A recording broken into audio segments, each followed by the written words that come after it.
Kazo ni imwe district omu ihanga ezirimu abariisa bingi n'obukyarabe kityo abariisa omu kicweka eki nibeetombiitirwa gavumenti ahabwa obutafayo kurwanisa ebizibu ebirikubateera. Omu bizibu ebirikubamaraho obusingye n'endwara y'enjwa emazire obwire nekabya abariisa. Tukagezaho kutimba ebidamu kwonka nabyo tibikumara. Mbwenu gavumenti kuyakuba netuyamba netwongera za tractor z'akasente kakye z'okutimbisa ebidamu batuteramu porogaramu nk'ezo zibabaire nibataho eza irrigation ingira ngu gavumenti ekabe tuteekateekereho gye.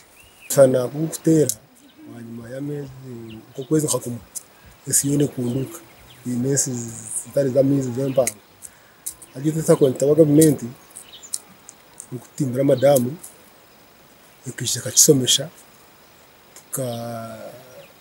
hinga ibinyasi byo kwiza kurinda ki umusana. N'obu gavumenti yayoheriza omubazi gw'okugema amatungo ndwara y'enjwa abariisa barikucura obwingi omu kicweka eki nibagira ngu tibakagureebaga. Okugema bakagema abandi kwonka nkanye tubarangire abantu bakandi bagema kwonka barangire kwonka abandi bona bakabagema ibintu okuteekateeka tukabona n'entambwe mu bantu bunanye bakiza bagira ngo ndakugemera tubizi.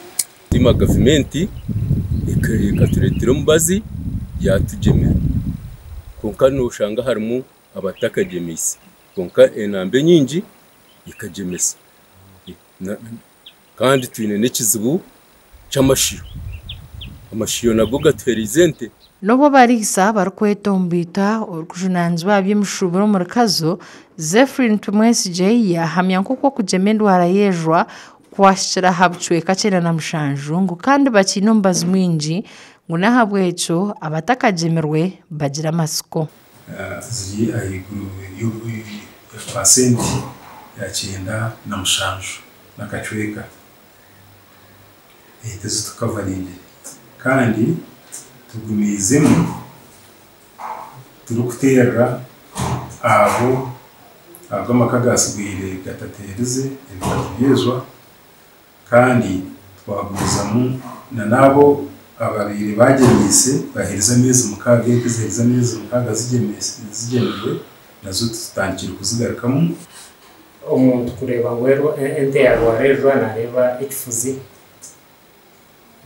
then omu kirunga kimwe areba yatandika kucumbagira then wakikwata okareba omu kanwa noreba aha harurimi hariho ebironda ningashi obumwe yatandika eti abantu abaritiine yakikwata hariho ebi bakweta ebitumbe. Oire endwara z'amatungo ekyana nikiteganisa munonga abariisa b'omu kyanga eki. Amakuru agagasha kwa Sima Naume ahabwa Tayari West omu Kazo. Ndio